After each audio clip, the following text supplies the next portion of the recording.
हरि हरि हरि हरि बोल। बोलो जय जय श्री राधे, जय जय श्री राधे, जय जय श्री राधे श्याम।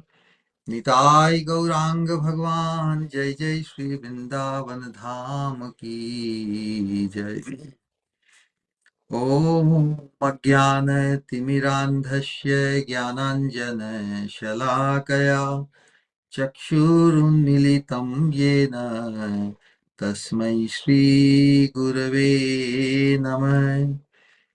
श्रीचैतन्यमनोभीष्टं स्थापितं येन भूतले स्वयं रूप कदा मह्यं ददाति स्वपदान्तिकम्।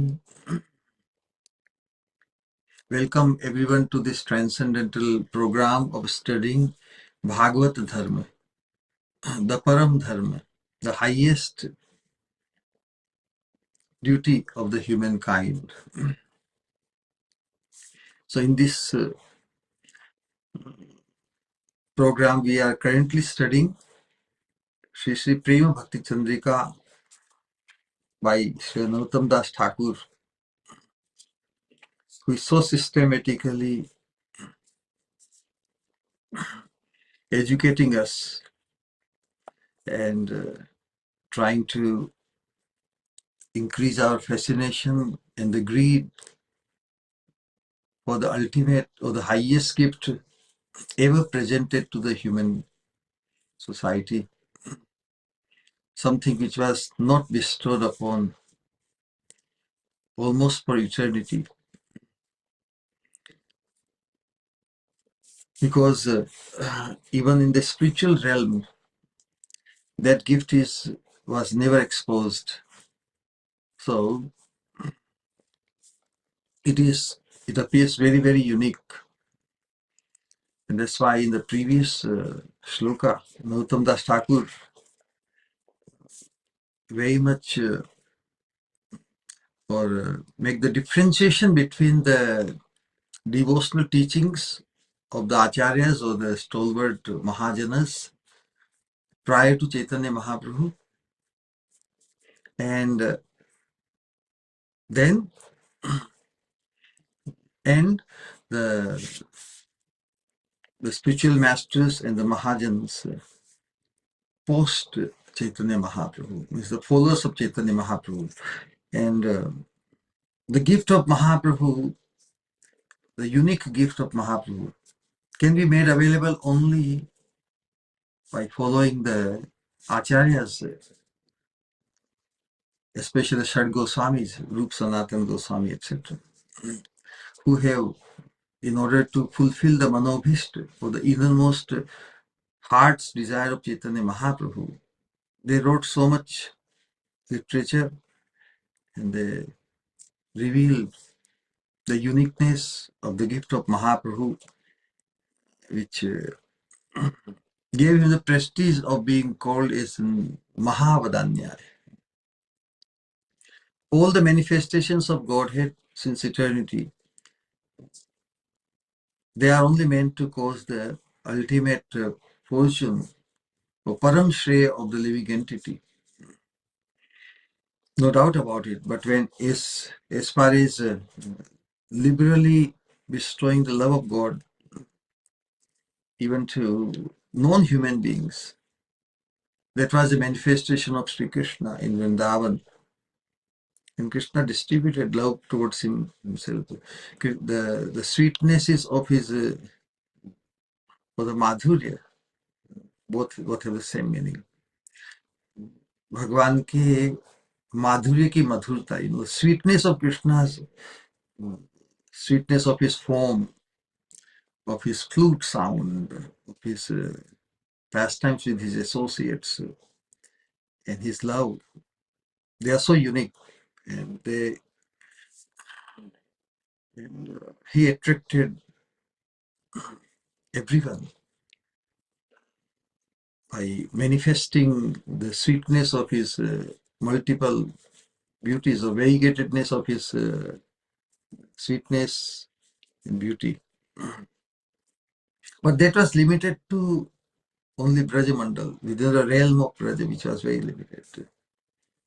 But when Krishna experienced his own sweetness through the mood of Srimati Radharani, then he became, then he realized, he knew about the unlimitedness of his sweetness, but he could realize it himself only through or by adopting the mood of Srimati Radharani. And now he wants to glorify Srimati Radharani, that how magnanimous Radharani is. So what Radharani experiences, how could she distribute it to others before first making it experienced by the Lord of her, or the love of her heart, correct? So what Radharani actually desired, because Radharani most magnanimous, and what she wanted, it got materialized through the action of Chaitanya Mahaprabhu. So Chaitanya Mahaprabhu is in disposition Srimati Radharani, in Rupa. So when we look at Chaitanya Mahaprabhu's most enchanting golden manifestation, we, we should see him as Srimati Radharani. Of course, his identity inside is Krishna. Antah Krishna, inside is Krishna, Sham Sundar, Bahir Gaura. Externally, he is embraced by Radharani, and the influence of Radharani is so much so that his, his shamness, his darkish complexion has been completely engulfed by the overwhelming mood and complexion of Srimati Radharani. That's why we often establish this principle that where Radha and Krishna both combine, then the prominence is of Srimati Radharani in Chaitanya Mahaprabhu. And that's why she is called the better half. Because we have to have some understanding, deep understanding. Uh, how is how and why is that? That's why in this book we have to become very, very conversant and very, very so fascinated that our fascination will be so contagious to those who will hear and hear our understanding and realizations. So when we consider the practices of the former and the later Mahajanas, we can learn that those who relish Lord Sri Krishna's sweetness as his lovers, conjugal, like the Naika, conjugal partners, gopis, all the gopis, as the expansion of Srimati Radharani, the supreme or the primary Naika, or the female, and the gopis are her expansions. And they experience Krishna's sweetness in the mood as his lovers, like a female, and who wish to enjoy with him in an erotic way. That is the Rati Vilas, conjugal dalliance of the divine couple. Yeah. In Ras Lila with other gopis also. But they are only expansion of Srimati Radharani. So in that way they are known different, but only to establish the superlatively exclusive position of Srimati Radharani in every regard. In her sentiments, in her proclivities, in her manifestation of the variegatedness of her bhava or sentiments. Radharani stands out. So those who wish to enjoy with him in the erotic way, they do not obtain the good fortune of fully relishing Sri Krishna's sweetness. How this is very novel idea, correct? For Krishna's sweetness becomes manifest to the fullest extent only in the presence of Srimati Radharani.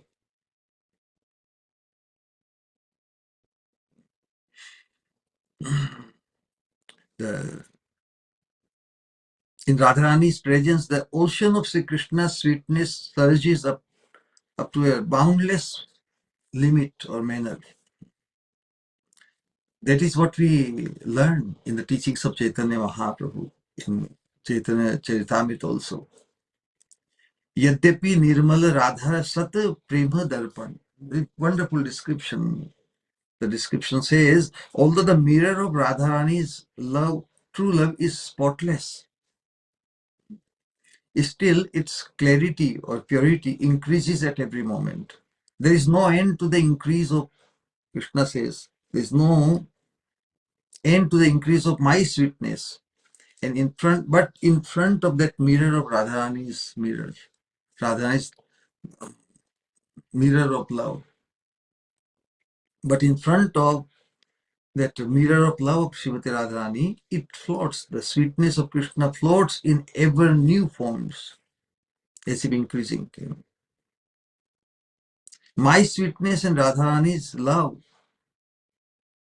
Krishna is the Rupa Sindhu, is the ocean of beauty, love, and Radharani, or the object of love, who attracts everyone, Krishna's form, beauty, and Radharani's love. So Krishna's sweetness and Radharani's love are constantly competing with each other. Each one is increasing and neither of the two accepts defeat. Although those who worship the adolescent pair, Kishore Kishori, Radha Shyam, in the mood of Sri Radharani's girlfriends, Sakhis, will attain the good fortune of experiencing the relish of Sri Radha Krishna's matchless sweetness, associates of Srimati Radharani. They are also her Kaivi expansion. Those who worship in the mood of Sri, so that's where the difference would come. That although those who worship the divine couple in a mood of Srimati Radharani's girlfriend will attain, they also attain the good fortune of experiencing the relish of Sri Radha Krishna's matchless sweetness. But those who worship in the mood of Srimati Radharani's maid servants, so the Manjari Bhava, Bhavollasrati, Radha Snehadhika, they have naturally greater love for Srimati Radharani than even Krishna. So in Manjari Bhava, those who worship in the mood of Radharani's maid servants, they are blessed with the greatest relish of the divine pair's sweetness. That is because by the wish of Srimati Radharani, this is where the special mercy comes. The Sakhis may occasionally enjoy with Sri Krishna, getting a touch or embrace or even kiss, few other proclivities. Krishna is very, very sometimes cunning in his styles. So they have to face the sometime onslaught, conjugal attack of Krishna, the Sakhis. So the Sakhis may occasionally enjoy with Sri Krishna, and since the Sakhis and Sri Radharani feel equal, Sakhi and Radharani feel equal. Radharani treats the Sakhis as equal to her. Feel equal to each other, the Sakhis feel some hesitation, and thus they are also ineligible. For because of that hesitation, they become ineligible to go in and out of the secret and private playgrounds of the adolescent pair. In Nikunja Mandir, where the divine couple go in the seclusion, that's where Sakhis, because Radharani feels equal to them, they hesitate to go there. Once the divine couple enters the Kunja, the Sakhis just make their way out. Now the Kinkaris, because not only because they have no desire, no experience on their own, Means it is not even in their dream the desire to associate with Krishna conjugally, and because of that, they appear so, what is the word? So they appear so means untouched. That's why neither Radharani nor Krishna. So Krishna wonders that, yes, I attract the whole existence. But what is this species, these Manjaris? They have no conjugal attraction towards Krishna. That is the position, that is the status, that is the fortune we have to achieve. That for us, Radharani is glorious position. Rather than trying to take anything away from Radharani, we only act in a way to enthuse the divine couple's conjugal vilas, conjugal dalliance, uninterruptedly, even in their presence. So that is the special position. The Manjaris are Radharani's maid servants, non different from her in body and in spirit. Bhava is Kurti. Somehow, because of that such internal confidentiality, and without any hesitation, somehow the whatever sentiments and feeling in Radharani's heart becomes transpired in the heart of the Manjaris. And that's why they are known different from her in body and spirit. Therefore, they are blessed with attaining the good fortune of beholding the sweet and intimate pastimes of the adolescent couple and relishing the mellows of the services that are to be rendered at that time.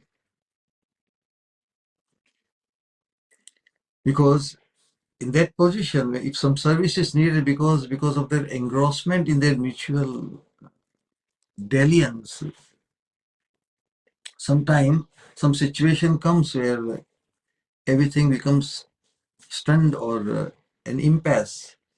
They may become entangled. Their clothes and their hair and ornaments, they may become entangled with each other. Now, the motion through which they are going through in their love dalliance, it comes to a stop now. If they have to, but who can help them at that time? Because both are entangled. At that time, the Manjaris, they see, oh, our help is needed. Because of their matchless oneness in feeling with Srimati Radharani, even the signs of Krishna's lovemaking or Srimati Radharani's body become reflected and manifest on their own bodies. Therefore, the greatest relish of the sweetness of the divine couple lies in the mood of the Kankaris, Manjari Bhava.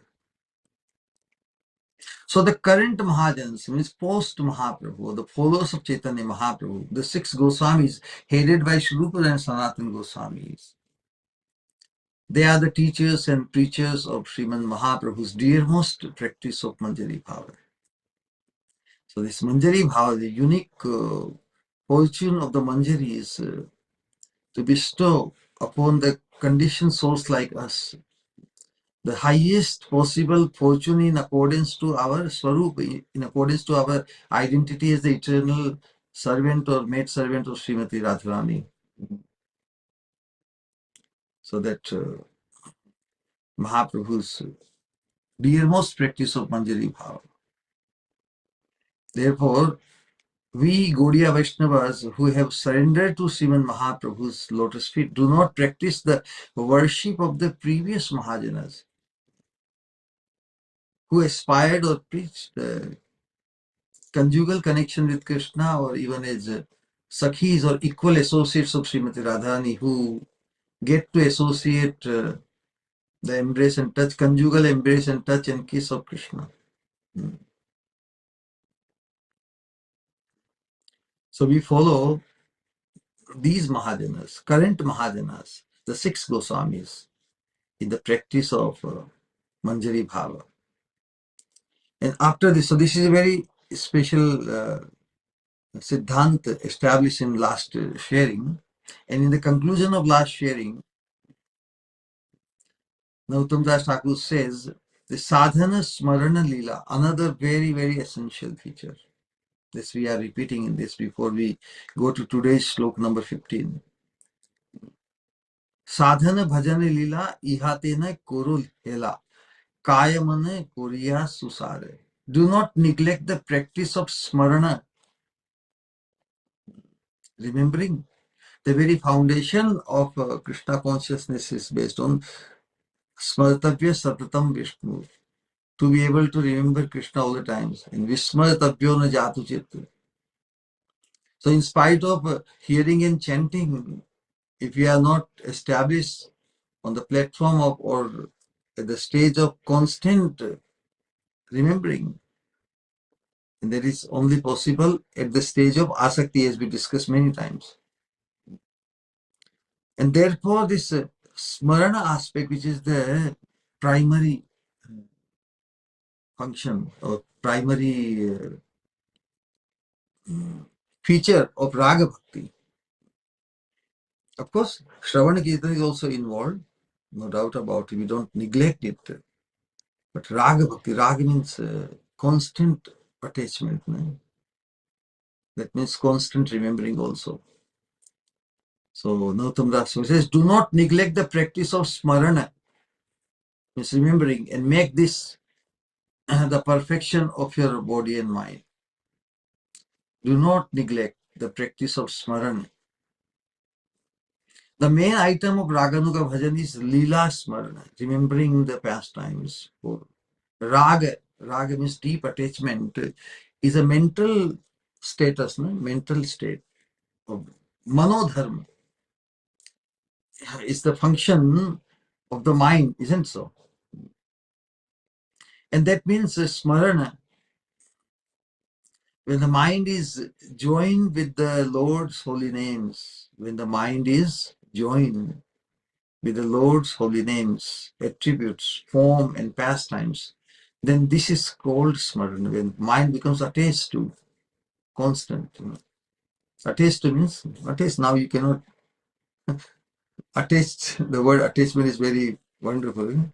If something becomes attached to something, now you cannot fit. You cannot be separated. That's the meaning.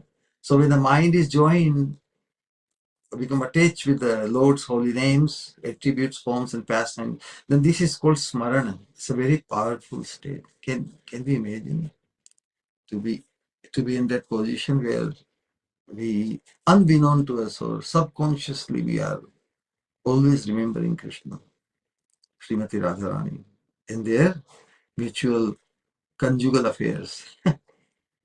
The highest meditation, Chaitanya Mahaprabhu also, in the conversation with Ramanand Rai, he said, what is the highest object of Smaran? He said, Radha Krishna Nitya Vilas, the divine couple's eternal conjugal dalliance is the most, is the highest object of remembrance.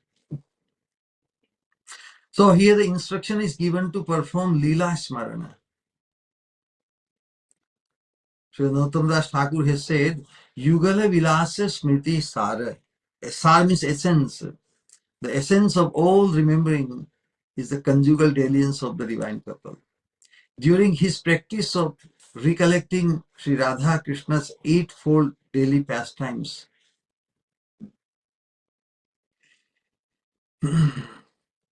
how is it possible to attain that status? So practicing devotee, so much guidance is given in these books of the Goswamis and their followers. So advice is given that while during the practice of recollecting Radha Krishna's eightfold daily pastimes, correct?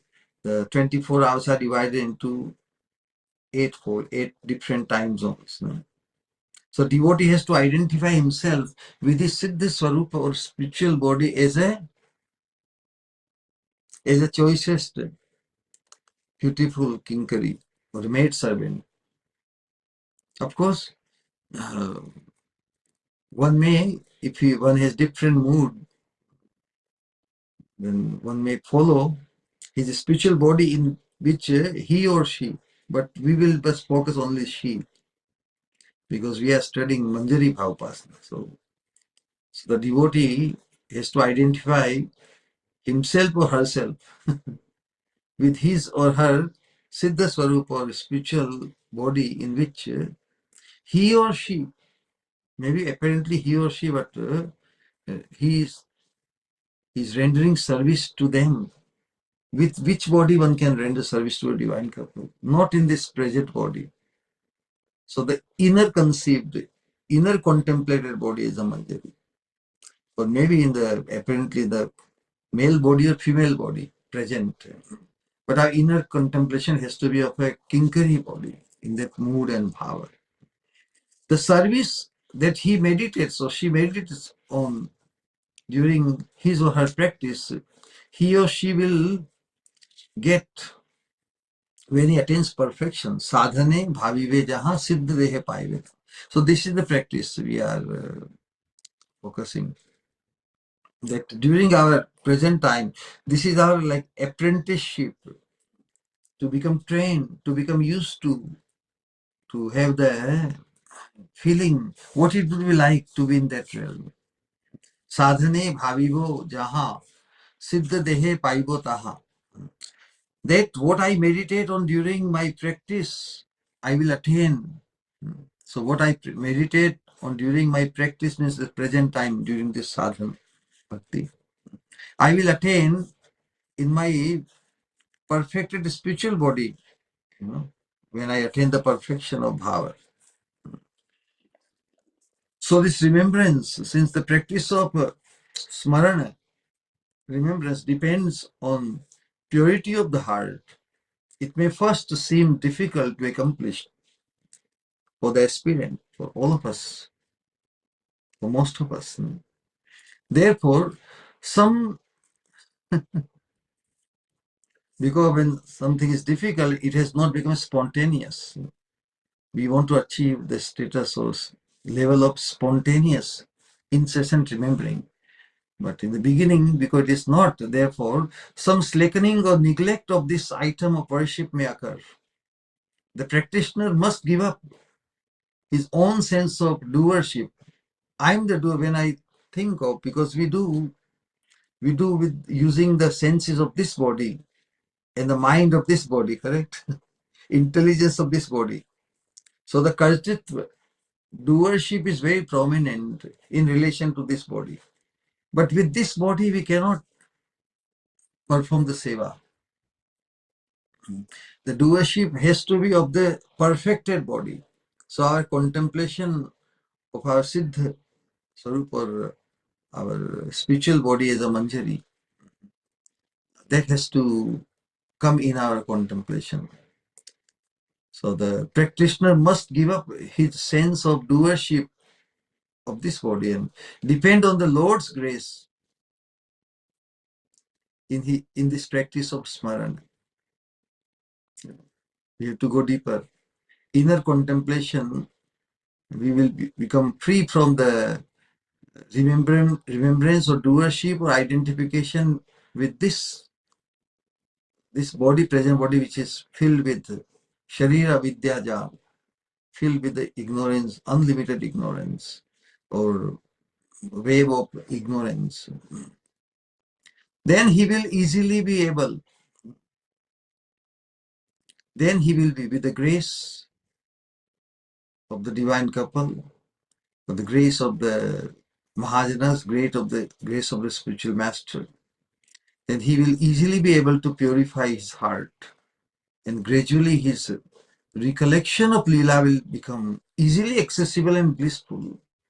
When one comes to this appraisal, what a fortune is being bestowed upon you.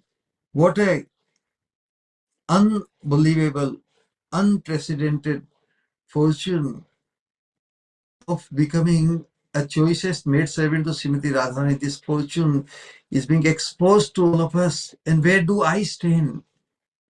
So this Atmaglani, or the self-remorse, becomes manifest in the heart of a sadhaka. Where am I stuck here in the lower modes or lower aspiration, hankerings or attachments and previous impressions or conditioning in this lifetime? So when the contrast is so humongous,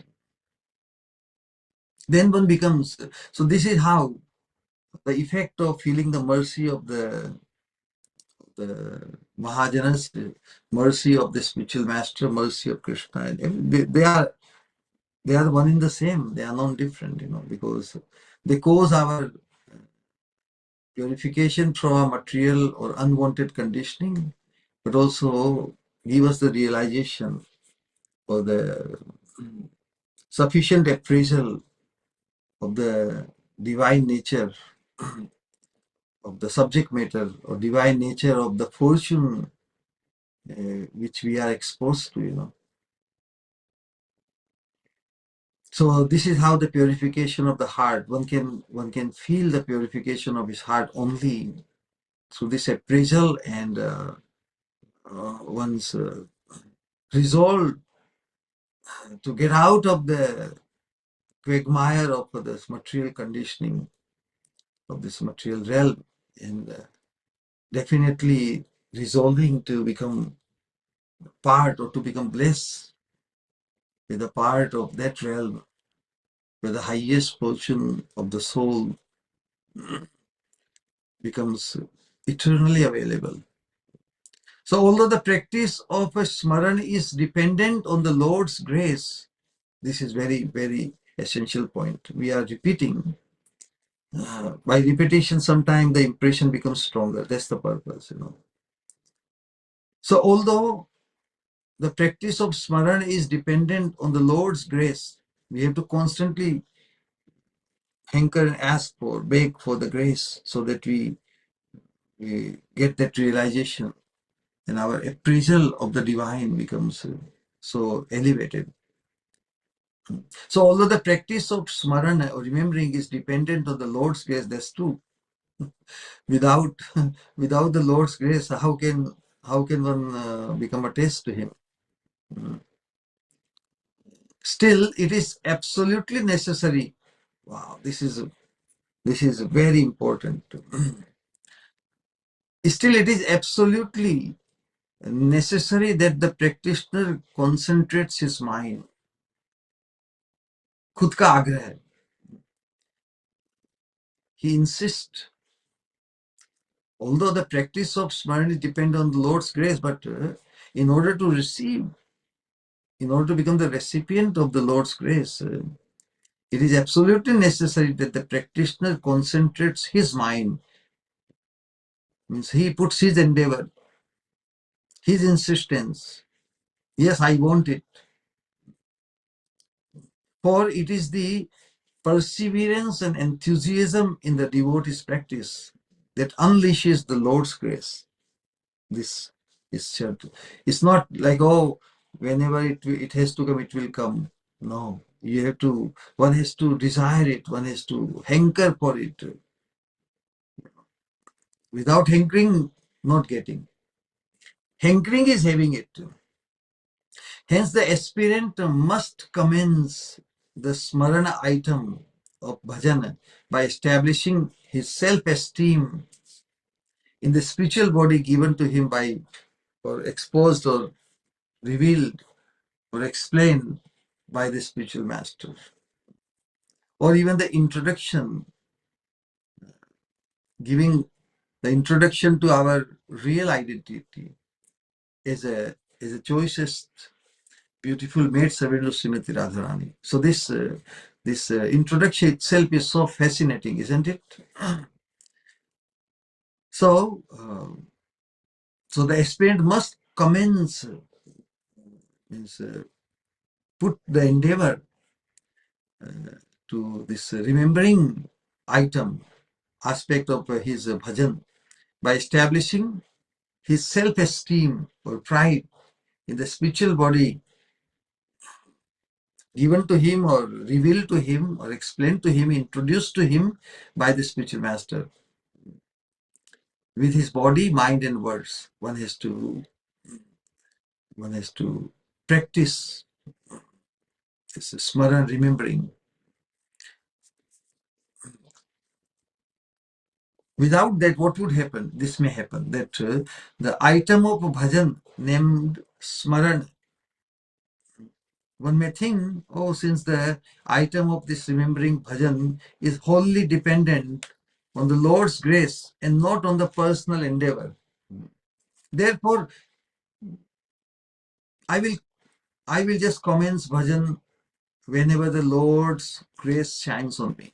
I won't bother with trying to remember Krishna's pastimes, etc., because since only by the Lord's grace it is going to happen, so I will wait. I will wait to commence the smarana bhajana, remembering practice, until the Lord's grace is bestowed upon me. Therefore I will commence bhajan whenever the Lord's grace shines on me. Now there is no need for the bhajan item of smarana.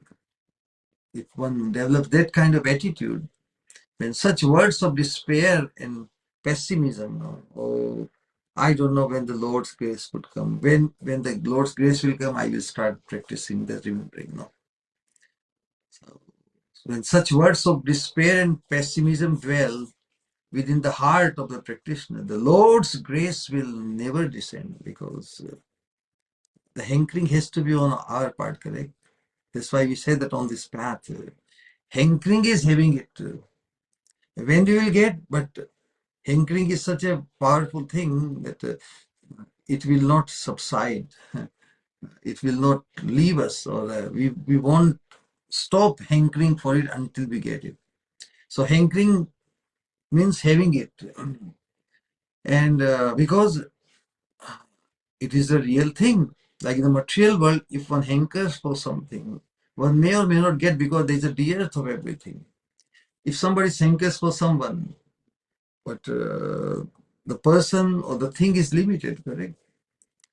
But on this path, Krishna is unlimited, Radharani is unlimited. Everybody can have a customized Krishna for himself or herself. Everybody can have customized Radharani also. And this principle is very inconceivable for us. But because there is no dearth of anything, and that's why one has to develop the hankering.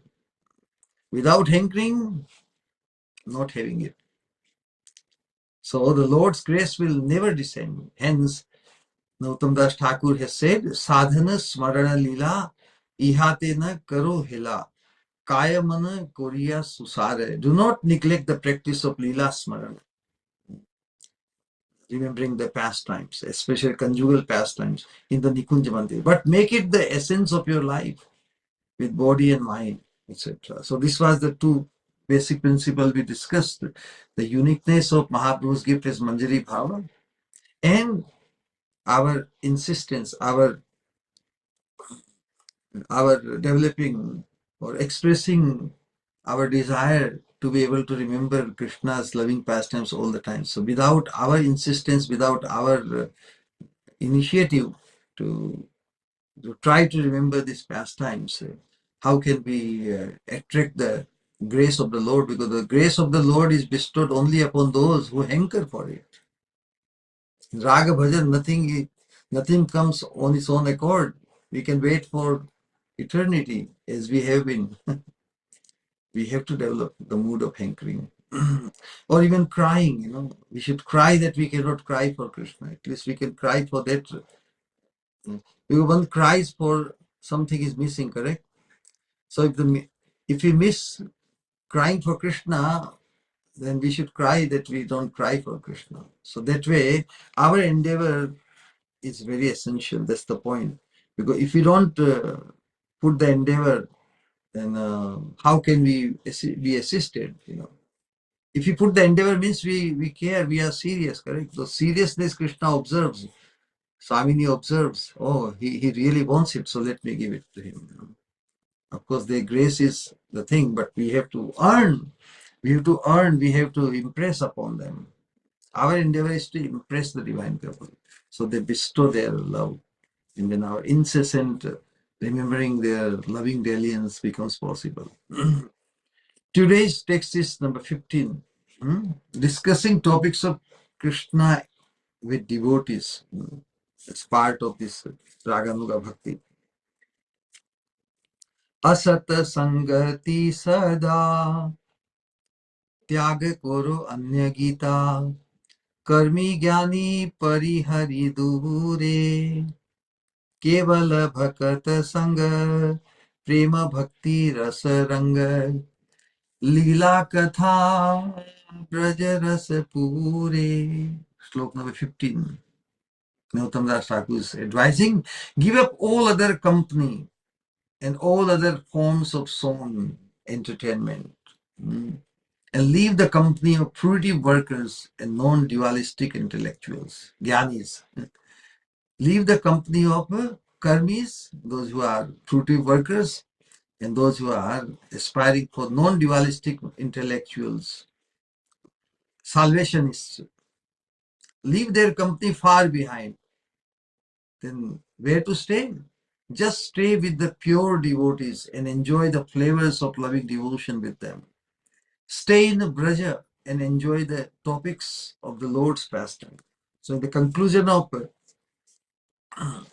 last shlokas, one shloka comes through mind where a devotee, Sridhar Swami, is praying to Krishna. What he's praying for? We should pray to Krishna what we find very, very difficult on our own, correct? So, Charana Smarnam Premna Tava Deva Sudur Labham Yatha Kathanchit Sri Narhari. Sridhar Swami, because his East is Nrsimha Bhagwan, so he is praying to Lord Nrsimha Dev. Our, we can pray to Sri Gaurahari, correct? Yatha Kathanchit Sri Gaurahari, or we can pray Sri Narahari or Sri Guru Hari. Either to Sri Narahari according to one's mood and sentiments, bhava, or to Sri Gaurahari or to Sri Guru Hari, because depending on the realization and the development of one's consciousness, one can pray. Means we have to pray to those who can bestow that mercy. We must have that conviction. Whosoever we are praying to, they can definitely bestow upon us. So this prayer itself is the endeavor. That's the point. In order to be able to remember the divine pastimes of Krishna, we definitely beg the mercy. Charana Smarnam Premna, loving remembrance of your lotus feet, O Supreme Lord, is so, so difficult. So what to do? So we pray to accomplish something which is not possible for us. Very, very difficult to accomplish through our own endeavor. That's why we beg the blessings, we beg the help. Please help. Very, very difficult to be able to remember you constantly. Therefore, somehow you do something. Yatha Kathanchit Sri Gaurhari. O Chaitanya Mahaprabhu. Somehow or other, O Gaurhari, you do something so that I will be able to remember. Mama Bhuyat Aharnisham. I will be able to remember your loving dalliance day and night. Ahar Nisham. Ahar means day and Nisham means night. So all the time. So this is, so whosoever we have natural affinity developed in our heart, we can pray. So we can pray either to whosoever our East is, to Gaur Hari, to Sri Guru Hari, etc. like this. So in today's shloka, he's saying that give up all other company and all other forms of song entertainment and leave the company of fruitive workers and non-dualistic intellectuals far behind. Vijatiya Sangha. Sajatiya Singh means carrying the same aspiration in the heart. If we associate with such people, that association is very powerful. We feel like 1 plus 1 becomes 11. Correct? But if the Vijatiya Sangh, if one has to stay with the person, one whose aspiration of whose heart is different than ours, such a pain, because we know that the thought process, everything is moving in a different or opposite directions. So that's not a very healthy association. Just stay with the pure devotees and enjoy the flavors of loving devotion with them. Stay in the braja and enjoy the topics of Lord's pastimes. So, discussing topics of Krishna with devotees, in order to do that, we have to safeguard or create a positive or conducive association. So, in the Nautam Das Thakur, in this Tripadi and the subsequent Tripadis, he will mention some rules and prohibitions, do's and don'ts, rules and prohibitions that must certainly be followed by practicing all of us devotees. So there are two kinds of practice. Two kinds of practice. One is prohibition, some things to be given up, and grahanatmak, or the rules to be adopted. Anukalishya sankalpa pratijanyasya varjina. The Shadvidha Sharanagati, the six aspects, the six limbs of six practices for attaining Sharanagati, or the full surrender. Accepting the things which are favorable to devotional service, rejecting the things which are unfavorable. So these are two fundamental items. This is what we have mentioned. So also, so the characteristics of surrender to the Lord, so instructions are given of that nature. Accepting, instructions are given in which favorable things must be accepted for bhajan, and which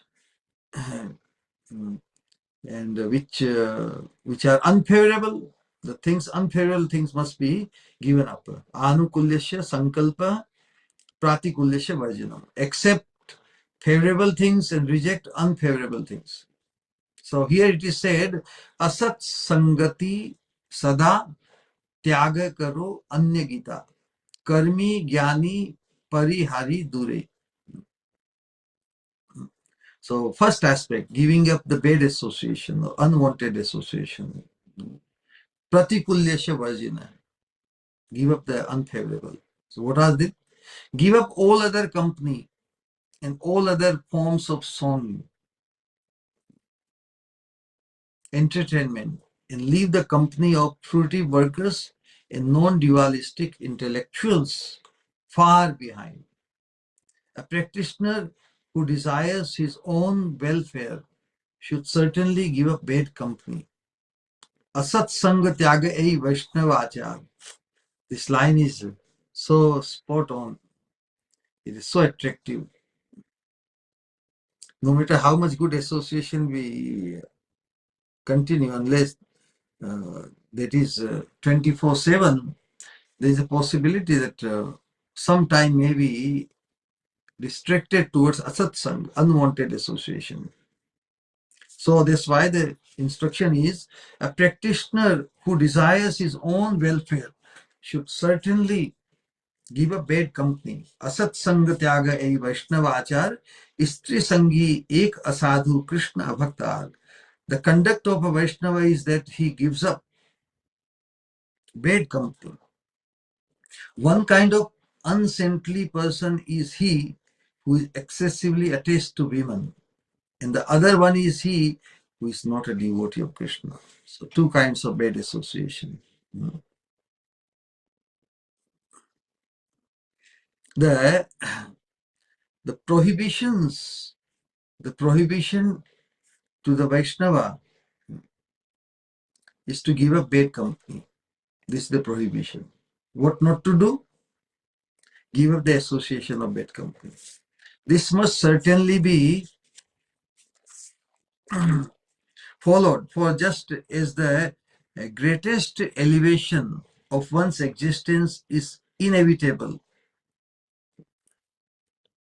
the importance or the benefit of a good association is described, just as the greatest elevation of one's existence is inevitable when associating with saintly persons. Similarly, fall down or mortal or moral ruination, destruction, is certain on the strength of keeping bad company.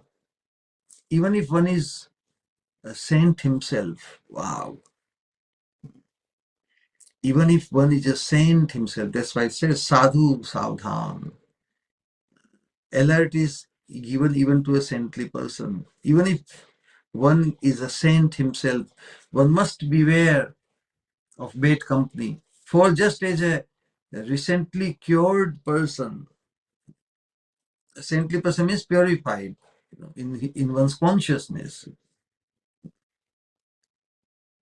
Just as a recently cured person must continue to refrain from taking unhealthy matters, unhealthy stuff, refrain from taking unhealthy things or eatables or whatever, lest he will increase his diseased state and destroy his body. Similarly, a saintly person who has built up a little spiritual strength with his sadhana, with his practice and discipline, can still ultimately ruin himself by keeping bad company. Wow.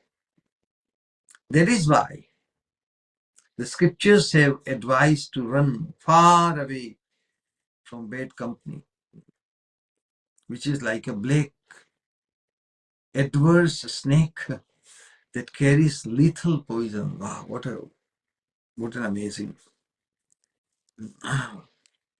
There are two kinds of wrong people: those who are not devotees of Sri Krishna. It's the most dangerous. And those who are excessively attached to women. On the strength of their association, one becomes averse to Sri Krishna and attached to women. And devotion vanishes from the heart of the devotee, this bad association.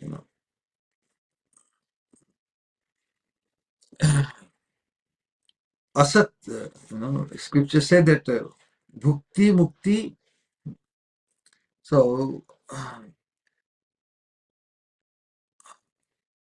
asatsang, this the possibility of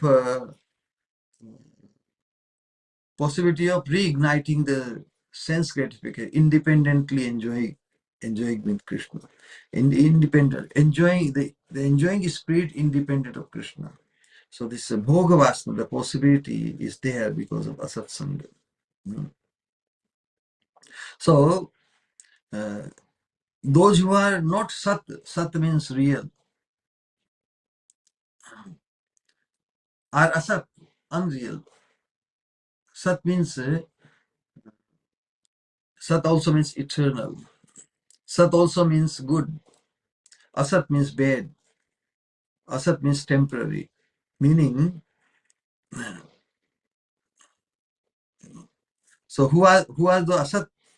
Unwanted, meaning they are cruel to other creatures, liars, cheaters, and thieves. And the human being who desires his own welfare keeps them far away. So Chaitanya Charitamrita describes that bhukti, mukti, siddhi, kami, sakali, ashant.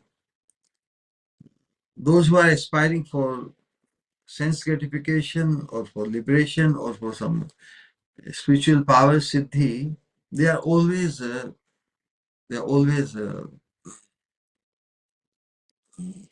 lacking the peace.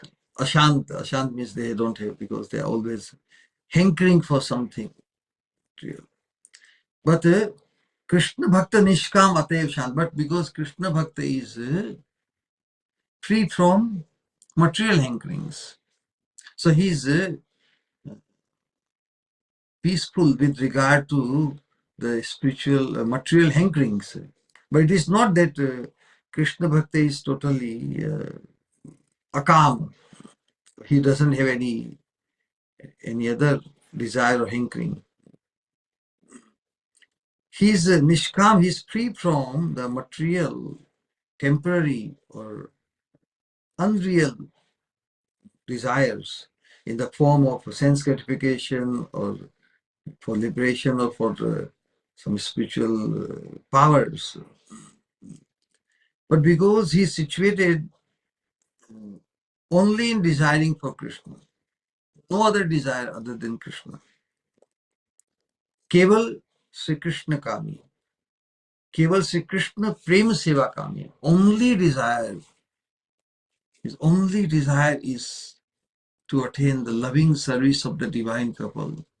And that's why he's freed from any hankering or desires of the unreal, unwanted things in the form of sense gratification, desire for liberation, or some spiritual powers to control, rule over others. And in that regard, the bad association, of four kind, we discussed many times as we, whenever the reference would come, we will discuss the four kinds of papa or sinful conditioning, to uproot those sinful conditioning. The four regulatory principles are given. No meat eating, no gambling, no intoxication, no illicit involvement with the male-female association. So these are the bad associations.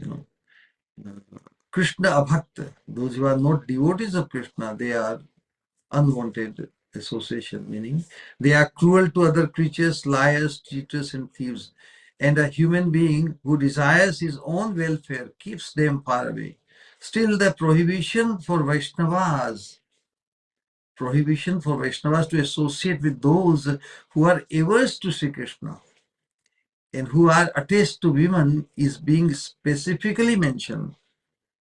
Bad association, the gross bad association, like thieves and liars, cheaters, it's very easy to spot, correct?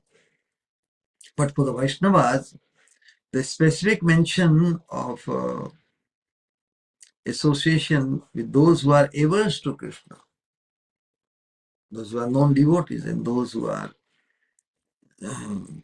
attached to women. So these two kinds are the main primary bad association, because those who are cruel, liars, cheaters, we don't, it's very easy to disassociate with them, isn't so? But we have to, Vaishnava has to watch out that one may not appear to be like a liar or cruel or cheater or thieves. But if the person may be still a non-devotee, correct? Or maybe very much attached to women. So these two associations are most dangerous, because for a faithful Vaishnava who is fixed in bhajana, association with those two, means non-devotees or those who are attached to women, these two kinds of unsaintly persons, association with these two kinds of unsaintly persons, those who are non-devotees and those who are attached to women, is extremely harmful for development of Vaishnava culture or Vaishnava mood. To develop the saintliness or the devotional saintliness. By great fortune and by grace of the saints and the Sri Guru, the aspirant who is favorable to worshipping the Supreme Lord gains faith in the lotus feet of Sri Hari. It's a great fortune that we attain this opportunity by grace, by great fortune, and by the grace of the saints and Sri Guru. The aspirant who is favorable to worshipping the Supreme Lord gains faith in the lotus feet of Sri Hari and thus draws the eligibility to worship the Lord towards him. And thus draws the eligibility to worship the Lord towards him. Shraddhavan jana hai bhakti adhikari. A faithful person becomes eligible for devotion in the company of persons who are disinclined towards Sri Krishna. In the company of persons who are disinclined towards Krishna, one also becomes disinclined towards Krishna and faith in the saints, the spiritual master, the scriptures, and the Lord vanishes. How dangerous the association of those who are averse to Krishna in the company of those who are disinclined towards Krishna. It is such a serious subject matter. The scripture describes Varam Huta Vah Jwala Panjarantara Vyavasthiti Na Shauri Chinta Vimukhan Jana Sambhasha Savaishasam. It is better to be put in a cage and the fire all around, than to be put in a situation where there is no one who wants to discuss Hari Katha, Krishna Katha. Na Shauri Chinta Vimukhan, those who are averse to discuss Krishna consciousness, if one has to be placed in that surrounding, that environment, it is better to be put in a cage and the fire burning, because only the body will be burned. And if one dies in the consciousness or hankering for satsang or association of good people, then one will get another opportunity very soon. Because at the time of death, whatever one is hankering, one gets the. But if one has to stay in the association of those who are not at all interested in Krishna consciousness, then our own consciousness can be so spoiled and we lose the hankering for Krishna or Krishna's devotees. So a person disinclined towards Krishna awakens aversion towards Sri Krishna in the heart of the faithful aspirant devotee. Wow, how dangerous. A person disinclined towards Sri Krishna awakens aversion towards Sri Krishna in the heart of the faithful aspirant devotee and thus triggers his destruction. Yes. Chaitanya Mahaprabhu says, Nishkinchanasya Bhagavad Bhajanon Mukasya Param Param Jigamishor Bhavasagarasya Sandarshanam Vishainam Atha Yoshitam Che Ha Hanta Hanta Vishabhakshanatopya Sadhu. It is more dangerous than drinking poison willingly. The way Srila Prabhupada translates this shloka in Chaitanya Charitamrita. Have you ever heard someone who drinks poison or who drink poison unwillingly? Everybody drinks, whosoever ever drinks poison, one drinks only willingly means committing suicide. So it is worse than committing suicide. Because when one commits suicide, only body is gone.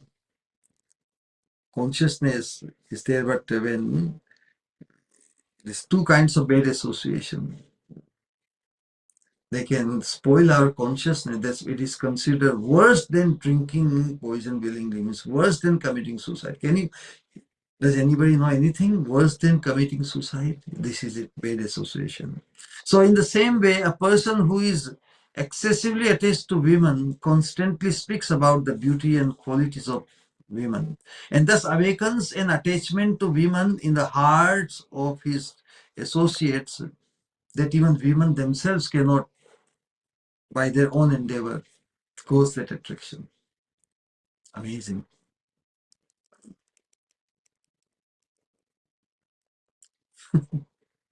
Wow.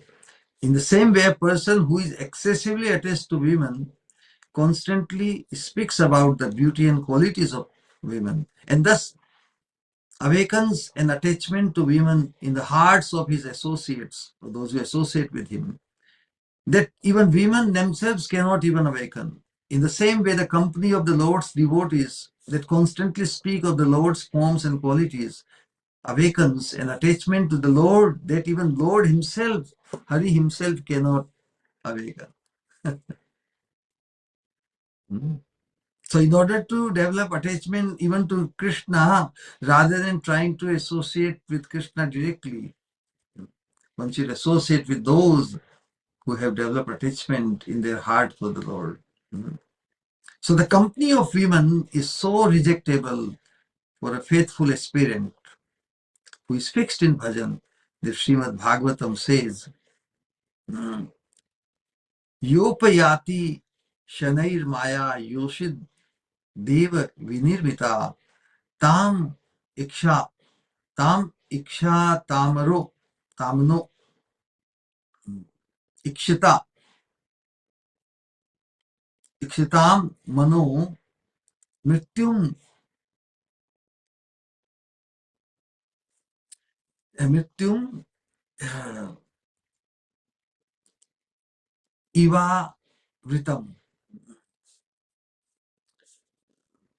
On the pretext of wanting to serve him, in Bhagavatam, one can study 3 3.33 3.31.34 to 42 slokas. These about 8-9 slokas. One should study it's very systematic even. So this sloka says, on the pretext of wanting to serve him, the Lord's Maya in the form of a woman is slowly coming up to a man. A person who is spiritually inclined will consider her to be like death, like a well covered over by grass. So in defining, so this is the vision, this is the contemplation, this is the our vision or consciousness. And somebody asked Prabhupada, what is Maya? And Prabhupada said, Maya is that which is not. You must have heard this. So can you think of something which is not? It's a very strange question, correct? Can you think of something which appears to be as such, but it is not? Like in a mirage. When one sees the mirage, one sees the water, correct? The, the deer runs after the water in the forest, in the dry, in the desert, and he just runs after the reflection of water, appears as water. It appears as water for anybody, But the deer falls prey to it, never finds the water and dies running after it. So Maya is that which is not. So the deer considers it is water, which is not. The same way, the object, we as the eternal servant of Krishna, we are the servant, we are not the enjoyers. And so, if a man, because of his, or the female, because of their deep-rooted conditioning since eternity, if they see one another as the object of their enjoyment, which is not correct. So if a female, if a woman looks at the man, or man looks at the woman, forgetting their spiritual identity, is the servant of Krishna, is the servant of divine couple, forgetting that if one looks at the woman, is the object of one's enjoyment, in the sentiment as a male or an enjoyer, and vice versa. So there is Maya. So a person, so actually somebody asked me a question. So is woman Maya? Woman by herself is not Maya, but to look at the woman with that enjoying spirit as a male. So think of oneself as male in looking at a woman as the object of one's enjoyment. That is Maya, which is not correct. The woman is not the object of our enjoyment. Correct? So in that spiritual awakening or enlightening of our Swarup or identity is the eternal servant of Krishna, not as a male who is in the spirit of enjoying with the female, which is not. So the woman is not the object of our enjoyment and vice versa. So that is what Bhagavatam describes, but our conditioning since time immemorial is like that, to see like that. So on the pretext of for the aspirant, for the spiritual aspirant, it is described that when someone comes, one may be aware, but the other person may not be aware, either male or female. If one is enlightened, then one can safeguard oneself and also enlighten the other person who is not yet enlightened. So Bhagavatam says, on the pretext of wanting to serve him, as if he is the Lord, correct? So when a person in a male body thinks, I am the Lord, yes, I'm the enjoyer, and this person is coming to me to serve me, so I should adopt her. So on the pretext of wanting to serve him, the Lord's Maya in the form of a woman is slowly coming up to a man. A person who is spiritually inclined will consider her to be like death, like a whale covered over by grass. In his comment on the above verse, Sri Vishwanath Chakravarti Thakur has written something very wonderful. So women are a kind of illusion created by God. So this was translated by Prabhupada, lot of ladies or the devotees, lady devotees, Prabhupada would sometimes ask. There is one instance reading this kind of reading in the scriptures. So Yamuna Devi, once Prabhupada asked her, so Yamuna, so you think you are a woman? And Yamuna Devi said, no, Srila Prabhupada, I'm the eternal maid servant of Srimati Radharani, or eternal maid servant of Krishna. So one who identifies oneself with a spiritual identity, or eternal identity, or Sat means eternal identity, then one does not have to fall trap to the Asat identification as a woman to be enjoyed by some men. So this identity, our identity is not as a male or female. We are the servant, but in this position, the serving nature, we are all strained, all female in Shakti. We are the part of the energy of Krishna. Energy means Shakti. Shakti means female, who is meant to serve the male. So if the person in the male body thinks that I'm the man, or I'm the male, that's where the woman becomes Maya for him. That's why women are a kind of illusion created by God, and it is very difficult to be released from the grip of this illusion. Hence, a person who desires his own welfare should not associate with women. A woman may approach a man. So, depends on with what vision. If you look at a beautiful woman, and if you are reminded, if you are enlightened in your identification, if one thinks of oneself as a choicest maid servant of Srimati Radharani, how one will perceive or see a beautiful woman in front of him or her. So it depends on what consciousness one is situated in. So a woman may approach a man. Now it depends in what consciousness the man is situated. A woman may approach a man only for the sake of rendering service to him, thinking him to be very renounced, and she may proclaim herself to be very renounced also. It's for the sadhakas, Sadhakas, a sadhaka, male sadhak is still attracted to a female sadhaka. Natural inclination. Conditioning is very deep-rooted since time immemorial. Thinking him to be very renounced, and she may proclaim herself to be very renounced also. But still, he should consider her to be his wholesale destruction. He should consider women to be death personified, like a well covered over by grass. Even if a woman is devoted, full of spiritual knowledge, renounce in a swoon due to hysteria, sleeping or even dead.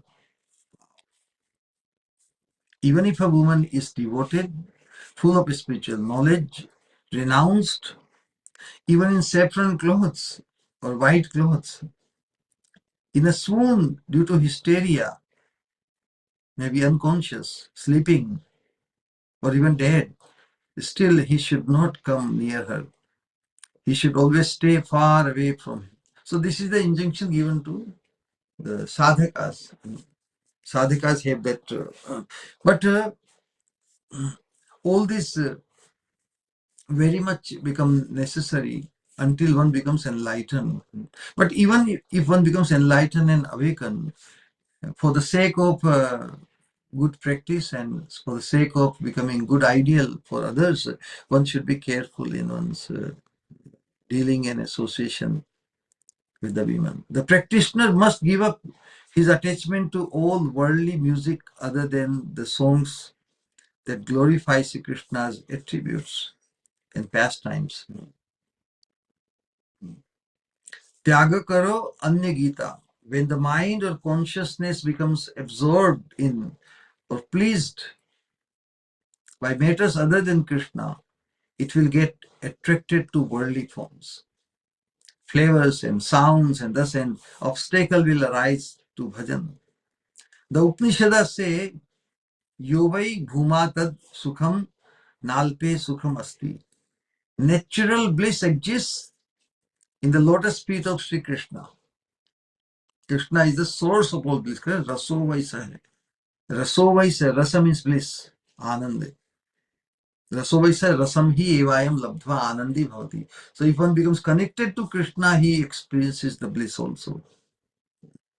So Krishna, the embodiment of deep transcendental bliss. So the natural bliss exists in the lotus feet of Sri Krishna, the embodiment of deep transcendental bliss, and not in the insignificant sounds and touches of the material world.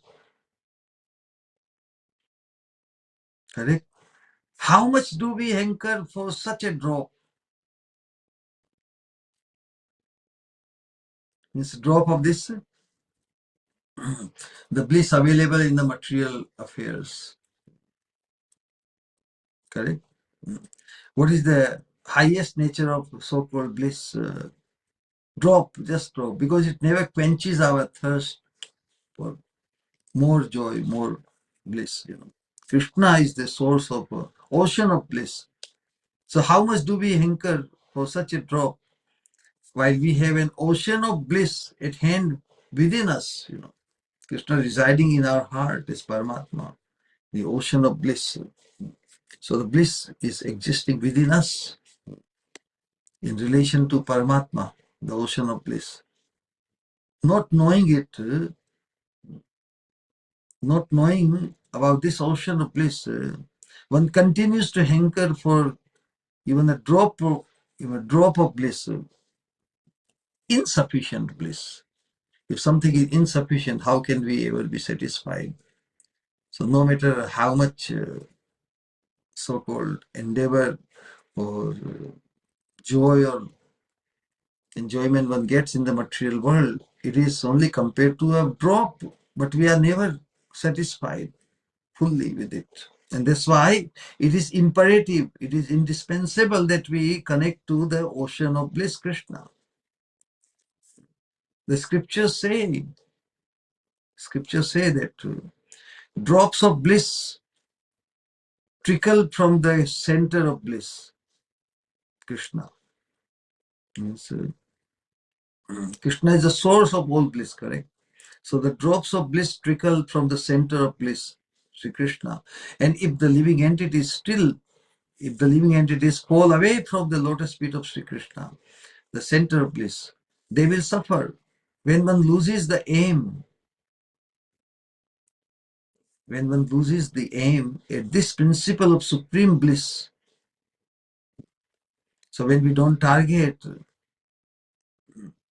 this ocean of supreme bliss, Krishna, and so when one loses the aim at this principle of supreme bliss and begins to desire the insignificant enjoyment of the external kingdom, running after dull and worldly forms and flavors, one will once again end up in the terrible grip of repeated birth and death. Wow, the danger.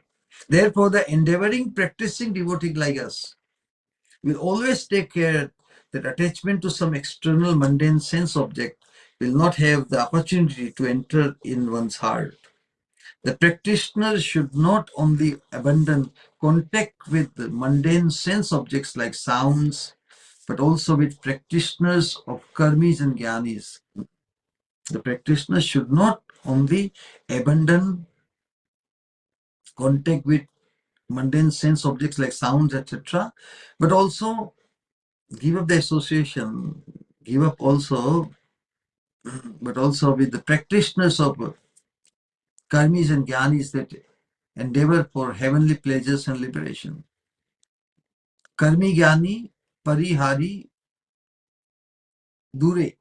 Association with unfavorable persons like karmis who are hankering for heavenly pleasures and jnanis who are hankering for liberation and others. So association with these unfavorable persons like karmis and jnanis and others creates a great possibility that the devotee aspirant becomes, all of us, it's for all of us, practicing devotees, that the devotee aspirant, practicing devotee becomes absorbed in karma and jnana, and this will diminish his bhajana. We are very fragile, we are just beginners. Sadhak, no matter how advanced one may have become, it behooves on the part of every sadhak, every serious student or aspirant, that he thinks of himself as very, very beginner only.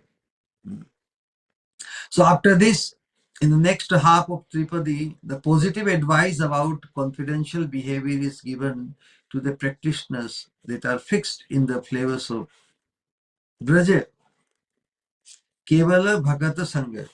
So first is what to avoid and now what to associate with. Kevala Bhakata Sangha Prema Bhakti Rasaranga Leela Katha Braja Rasapure. Just stay with the pure devotees and enjoy the flavors of loving devotion with them. Stay in the Braja Vrindavan and enjoy the topics of the Lord's pastimes. Amongst the most confidential items of bhajana, the item which is most powerful in swiftly nourishing the flavors of bhajana is constant association with like-minded devotees. This is advised by Rupa Goswami in Bhakti Rasamrita Sindhu also.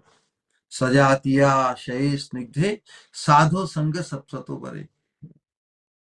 This is what, so one has to be very selective, one has to be very discreet, one has to use one's discretion as to who to associate, who to hanker, or who to be very specific in one's association with. Rupa Goswami Pad has written, Sajatiya shaye snigdhe sadhu sangha sapsato bare. Very, very essential. So in the practice of devotion, there are different varieties of moods, such as majesty, Aishwarya Bhava. But what kind of association or which devotees we should insist to associate with?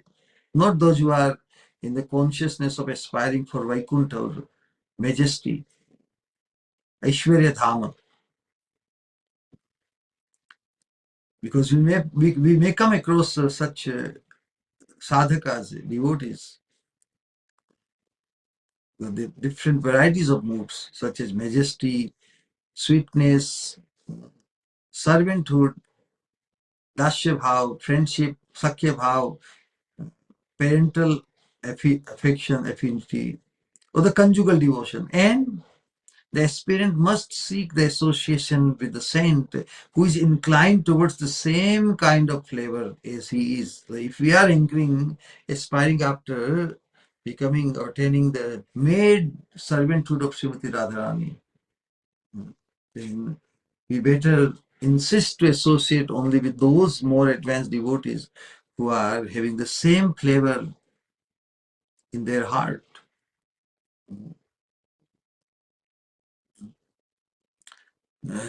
So in the culture of devotion, the aspirant must also keep the company of saints who are more advanced in bhajan than himself.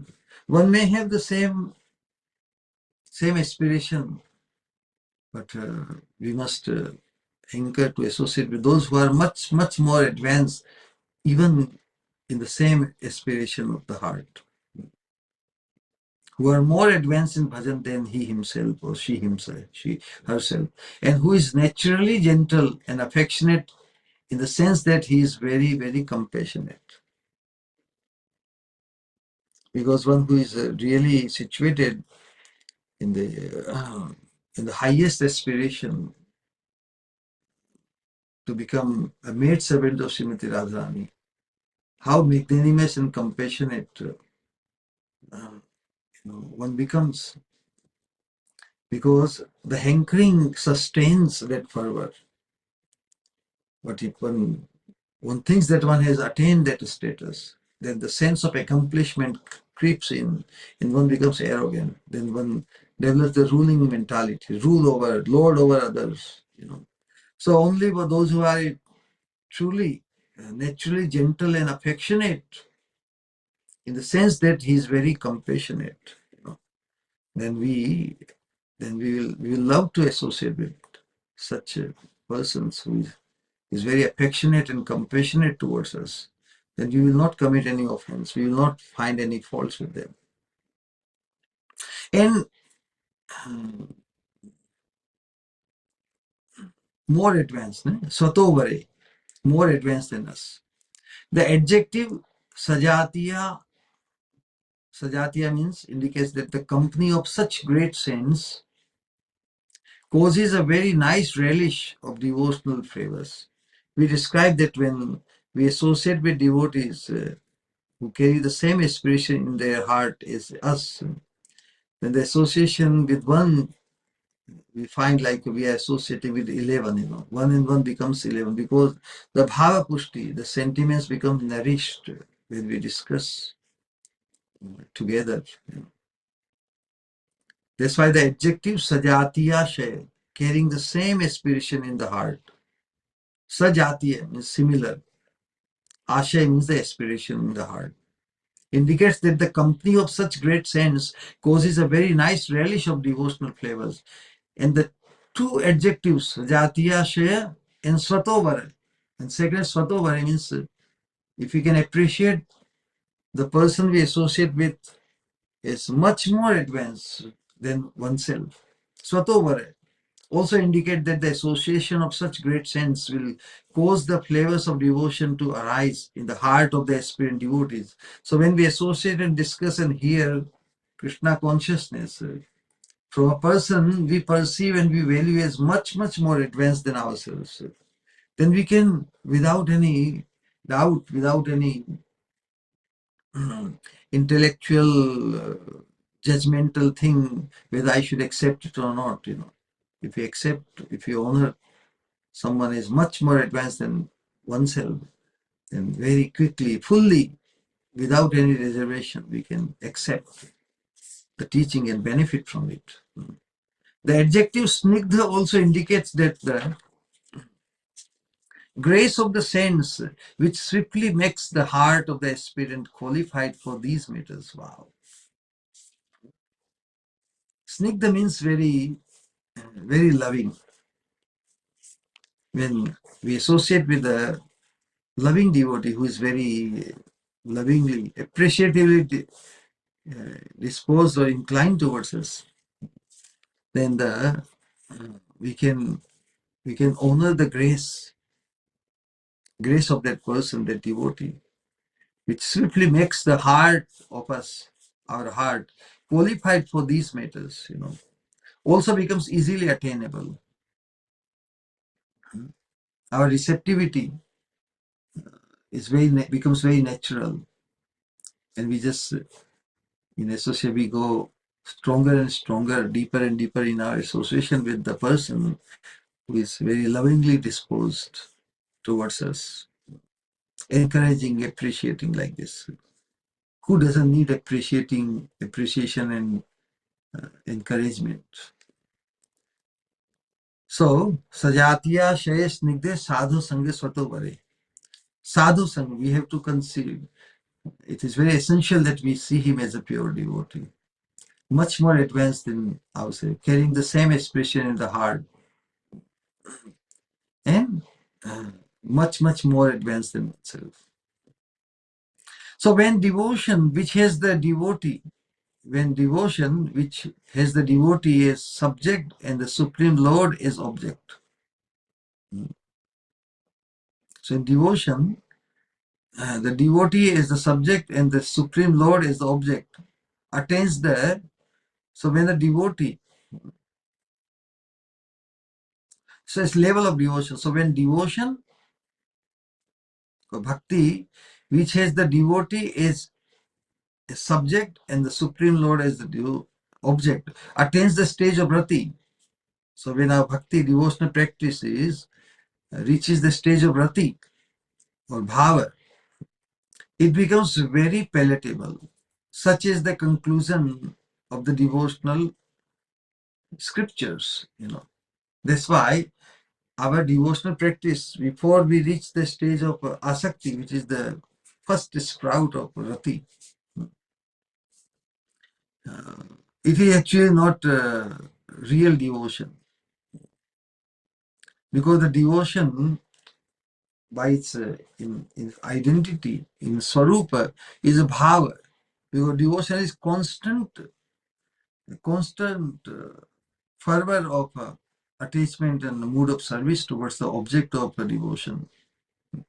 So only when we reach the stage of this rati, then we start relishing. It becomes very palatable. Therefore, it is understood that through the gate of seeing, touching, and conversing with such a Mahabhagavat Vaishnava, and associating with him by discussing topics of the Supreme Lord with him, rati, devotional love and attraction, swiftly arises within the heart of the practitioner, and the flavors of devotion becomes very similar. So basically the same thing, that if we associate with the devotee in whose heart the rati, the constant loving, love, devotional love and attraction is there in the heart of such devotee, then by associating with such person, by associating with him, by discussing topics of the Supreme Lord with him, the rati, which is manifest in his heart, devotional love and attraction, swiftly arises within the heart of the practitioner or the listener, us, and the flavors of devotion become relishable. Therefore, it is said, Kevala Bhakata Sangha Prema Bhakti Rasa Ranga. Here, the word Ranga indicates a special variety of relish of the flavors of devotion. And the reason for this is also mentioned. Leela Katha Braja Rasa Pure. This Braja Rasa, this Braja Pura is full of rasa, which means that this place, means Vrindavan, causes the greatest incitement or increment for remembering Krishna's pastimes, isn't it? Saying Leela Gatha Braja Rasa Pure. This Braja Pura is full of rasa, which means that this place causes the greatest incitement for remembering Krishna's pastimes. Therefore, if one attains the good fortune of gaining residence in Shri Brijamandal Brajadhama and relishing the flavors of one's beloved Sri Radha Krishna's relishable pastimes in the company of great saints, Sajatiya, carrying the same aspiration, then the wonderful relish of the flavors of Prema Bhakti becomes easily attainable. This is indicated here.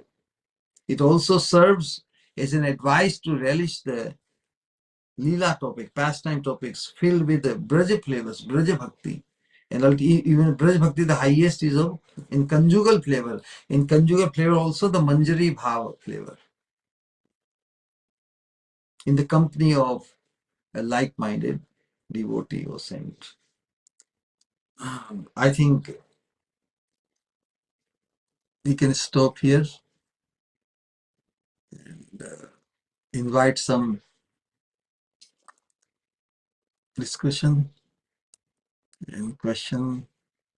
Thank you for your kindness and patient listening.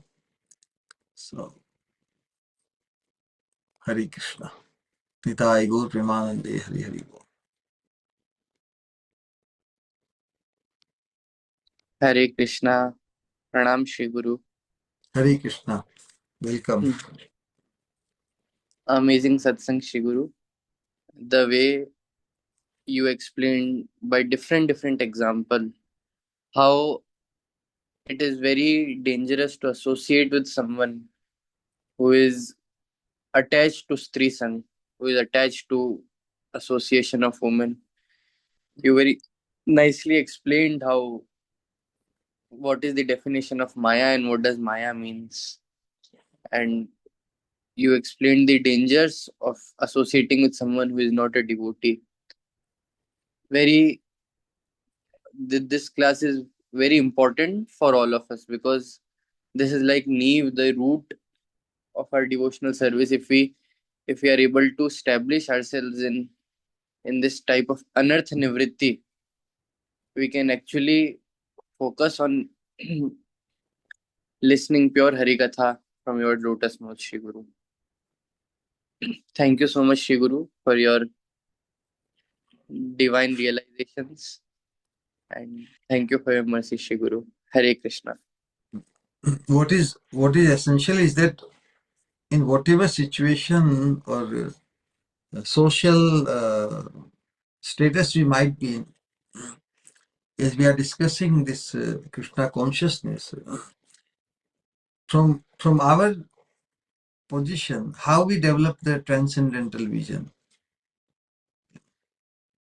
That's why Chanakya Pandit says, Matrivat Paradareshu. He says that to cultivate this vision or the practice of seeing any woman who is not your wife, Paradareshu, means those who are the woman who is others' wife. Within the social structure, I'm talking about it. To have that sanity, to cultivate the vision and the practice of seeing other women, others' wives as mother. It is also quite a practice, correct? So most people, why this advice is given? Because conditioned soul does not have that vision or does not have the practice of seeing, dealing with other beautiful women as mother, correct? Rather, sometimes if you call a beautiful woman as your mother, even she may not like it. She would have, you think I'm your mother? She even. So the whole idea is to safeguard oneself. Until one is able to safeguard oneself, how can we benefit others? We have to become situated in our own safety. So the safety ultimately will be, it has to have a spiritual vision developed. Merely telling, look at or develop the practice of seeing others women as mothers. It's a good practice, at least to keep the things out of control. That practice is good. And to be called learned, so the Chanakya is giving the definition of who is Pandita. So one who is able to do this, But what we are discussing is a higher consciousness. Developing the vision or situating oneself in the highest possible consciousness to identify oneself in our inner contemplation at least is the choicest kinkery of Srimati Radharani. That's why the Manjari Bhav Upasana sadhana is very, very unique.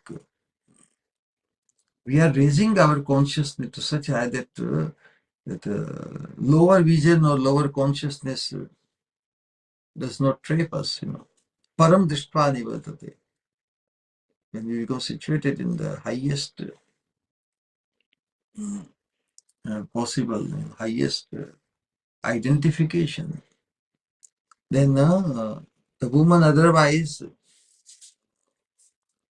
who appears as Maya would not would not be influencing as Maya, because just as one thinks of oneself in the Param Drishtva, in the highest vision of seeing oneself, or having the understanding and the feeling is a maid servant of Srimati Radharani. One will not see other woman as the object of one's enjoyment. That is the thing. So even for the married people, married couple, one can cultivate that vision, that although socially one is allowed, to associate with the women, but if one cultivates the consciousness to identify oneself as the maid servant of Srimati Radharani, then one can easily see one's wife also in the same spirit. So it depends on one's personal consciousness. If one becomes awakened, enlightened in the fascination, becoming fascinated by one's identity as a choicest maid servant of Srimati Radharani, how can he be, or that person, harm oneself or to cause harm to others? He can only benefit others, because he has or she has benefited herself. One is situated oneself in a highest possible consciousness, perceiving oneself, contemplating oneself as a choicest king of Srimati Radharani. So in that context we are discussing. So ultimately, all these practices, even to protect and keep the society and the surrounding sane, at least, not like animals. But we have to even transcend this even ethics also. Merely to practice and to get used to seeing and considering and addressing other beautiful women who are others' wives on the social platform, to think of them as mother, but it won't suffice. One has to develop the higher vision. Param Drishtva, one has to develop that to completely become free from this entanglement since eternity, whether in the animal kingdom or even in the religious atmosphere of this human society. In the religious society also, almost all are stuck in this male-female entanglement. A rare soul would come out of it only by being benefited from this kind of association and discussion, satsang. Satsang alone has the capacity to free us from the hankering for mundane sense gratification, even the hankering or desire for liberation. So this satsang is targeting a conditioned soul And the proposal is to develop the higher vision, param drishtva. Only by getting replaced with a higher thing or better thing, one can easily give up or get rid of his entanglement in the lower modes, in lower vision. All right? Yes, Shri Guru. Shri Guru Chanakya Pandit, you quoted him that look every woman as your like your mother. But Shri Guru, you took us one step further. You helped. You gave us the consciousness that we are the maid servant of Srimati Radharani. So we should see everyone in that vision. And I remember you telling us, Shri Guru, more than one time that whenever we see a beautiful woman, we should think that, oh, she would be an amazing maid servant of Srimati Radharani. That way, we will never have any thoughts of enjoying that woman. So Yes, you because a maid servant wouldn't enjoy with another maid servant, correct? Can only appreciate for the service of Srimati Radharani. Yes. thank you for taking us to the absolute platform, Shri Guru. Hare Krishna. Do we have any other option? Or should we go for any other option? Because any other option would be less than the best, no? We cannot afford to settle for anything less than the best in this lifetime. Because we have settled for less than the best innumerable time. This is our opportunity to free ourselves from that tendency to settle for less than the best. All right, then. Pranam, Shri Guru.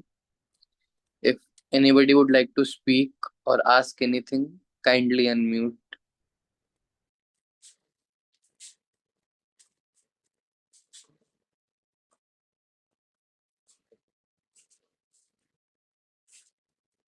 Hare Krishna. All right, then. So, thank you once again for your participation. And this Prema Bhakti Chandrika is, it will uproot our unwanted conditioning. And if we sustain this association with like-minded devotees, then mutually it will provide the encouragement to continue and target the common goal for all of us. And for everybody, the gold medal is awaiting. There's no dearth of sports. Opportunity, equal opportunity for everyone. Same fortune. So there's no need to compete with one another, rather appreciating that we are able to target individually and collectively the highest fortune possible, made available and exposed by Chaitanya Mahaprabhu and his followers. That pride one must develop, that yes, we are up to the best. Why should we envy anyone? Why should we, correct? So if we are connected to the best or highest, we will become free from envy because nobody is depriving us. So when we find the association of such like-minded people, we cherish that association, because we know that we can only boost our progressiveness, expedite our attaining the supreme destination. We can encourage one another, we can push and pull we can promote others without worrying about self-promotion, because only by promoting others we become promoted on this path. Such a sublime concept, such a sublime ideology. How much we can appreciate the association of like-minded devotees and sadhakas, because we will be taken care of mutually in such association. We won't want that anybody remains a leg behind. Rather, if we see others as ahead of us, then they become the source of encouragement for us. So there's no. Mm. So this is the kind of idealism, we should associate with. Unlike the practice in the sadhakas who have not that kind of mindset. Such kind of mindset possible only in the association of like-minded sadhakas.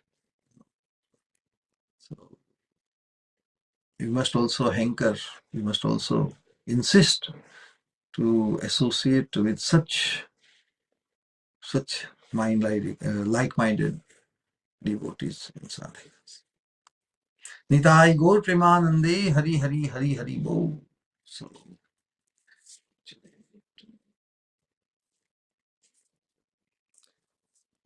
all right.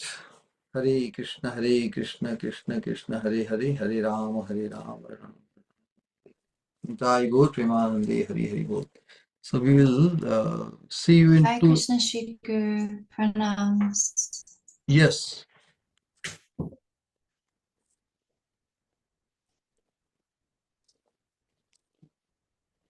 You want to say something?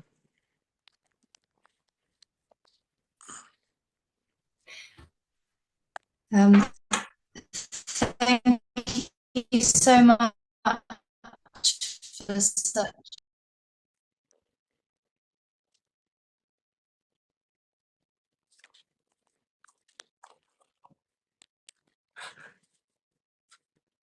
I cannot hear.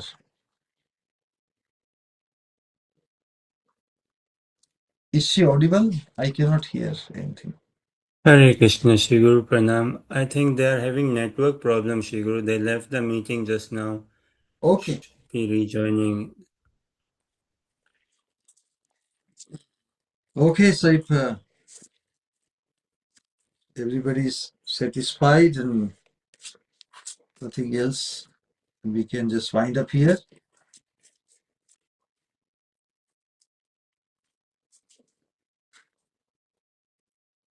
Anyone wants to say anything?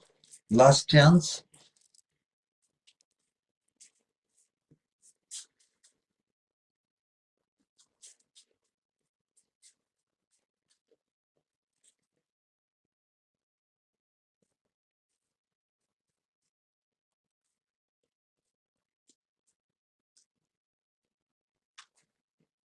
Hare Krishna, Shri Guru Pranam. Apologies, Shri Guru. I couldn't listen to it all live, but whatever I listened, Shri Guru, again and again, this understanding comes, Shri Guru, like how you so carefully bring out the essence and so protectively, as in like little bit I felt like I just cannot bypass or leave it that okay, smaranangang, this remembrance, it's a high thing, it's a lofty thing. Sometimes we hear amongst devotees and others, and all are inspiring only, all are educating me in good way only, but like this is a thinking or remembering is a very high stage, this stage, and some other ways. But hearing from you, I just cannot let my mind give any excuse or bypass, as in as you said, Shri Guru, like that initiative I have to take myself and I have to hanker. And Shri Guru, this is tremendous when you say hankering is having it. I just cannot, I should not, Shri Guru, leave it that this is too high, too lofty or whatnot. The key is Shri Guru Charane Rati Aise Uttama Gati. And if I can just develop some with hankering, fascination, if I can somehow by your mercy be your genuine loyal disciple, Shri Guru. It is the prayer, Shri Guru. Koti Koti Pranam, Shri Guru.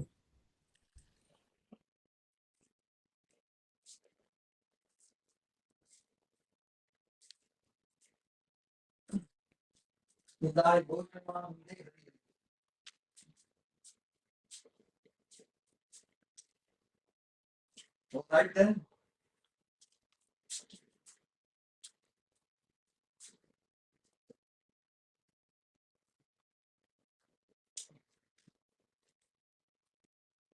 Hare Krishna, Sri Guru, pranams.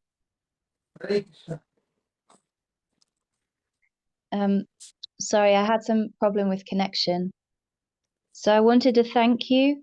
Thank you so much for such such an incredible satsang. Really felt like very piercing to my heart and very like balm, you know, to a heart that's aching, and creating a lot of feeling of enthusiasm and joyful contemplation. The way you explain things and what you're transmitting just makes things feel so,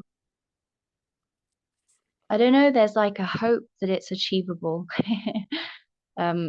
which isn't really something I've ever had any sight of. You know, it's like that glimmer's there and it's very infusing. So I feel tremendously grateful, and I pray that by your mercy and your blessings, I can become sincere and I can serve in this mood. I had Yes.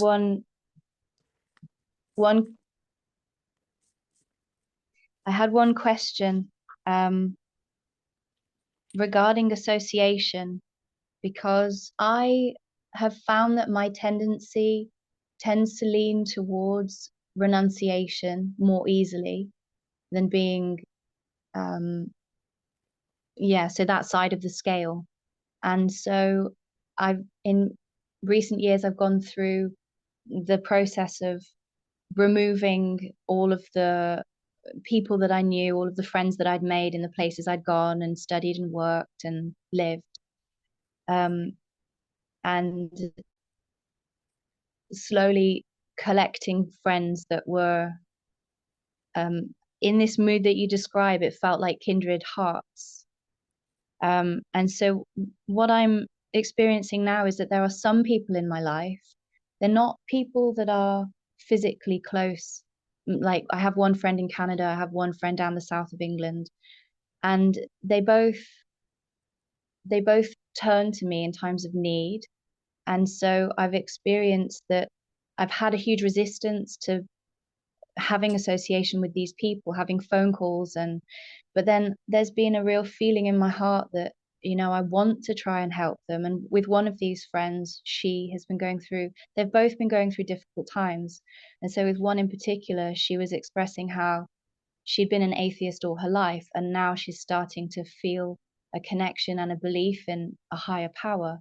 And so it's encouraging for me because I want to have a good influence on people. However, I feel so unqualified and concerned, really. So on this point of artificial renunciation and how to gauge things, is there anything that you could perhaps guide me with? I feel a little confused about how to navigate it.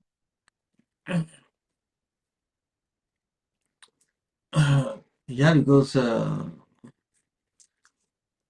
what is there for us to renounce? We have to bring ourselves together first. We have to just become reinstated in our true identity. No? So it's, to be renounced is only the culprit identification. So if you become situated, if you find the fascination to become situated in our most fascinating identification is a maid servant to Srimati Radharani. The highest, the ekme, the topping of Krishna consciousness.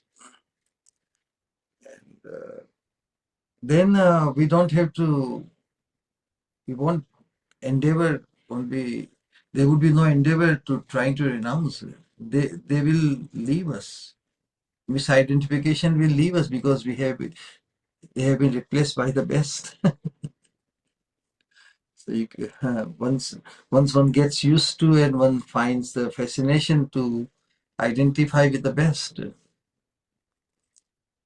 we will leave, which is not the best, correct?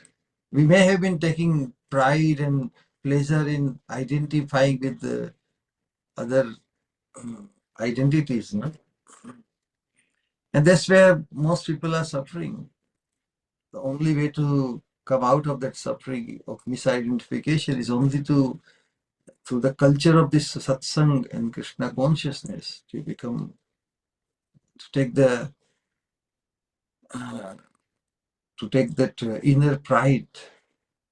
Oh, this fortune which Mahaprabhu has bestowed upon us or exposed to us, how can we not grab that fortune, target that fortune which has been shown to us, and go for it full-fledged?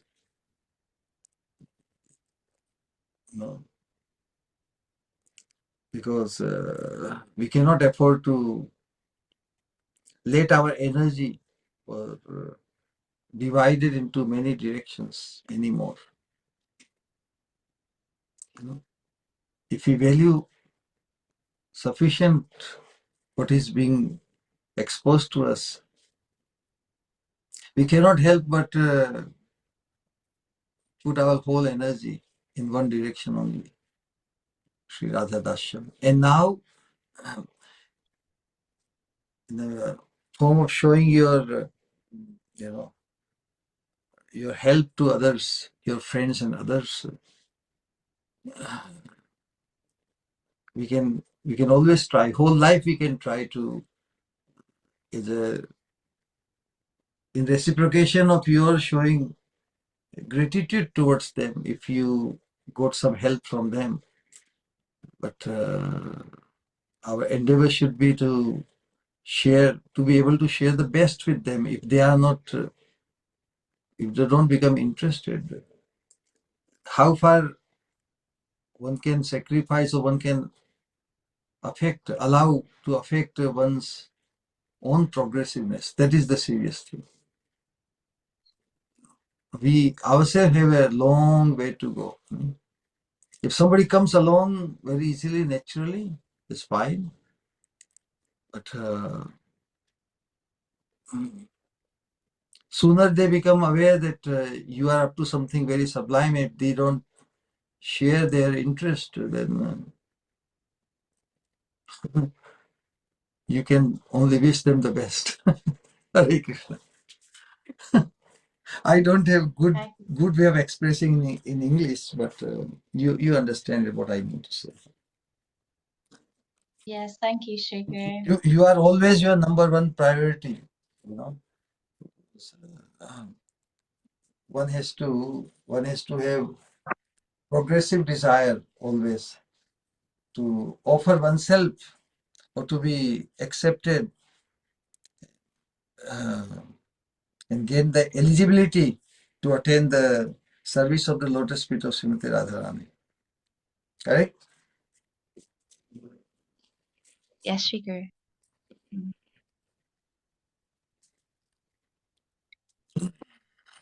Yes, thank you so much. That really helps.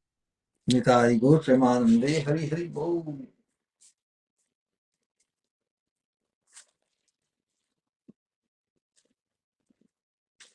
Hare Krishna. Hare Krishna. We will chant Hare Krishna Mahamantra at least 3 times in honor and love for our dear Shri Guru.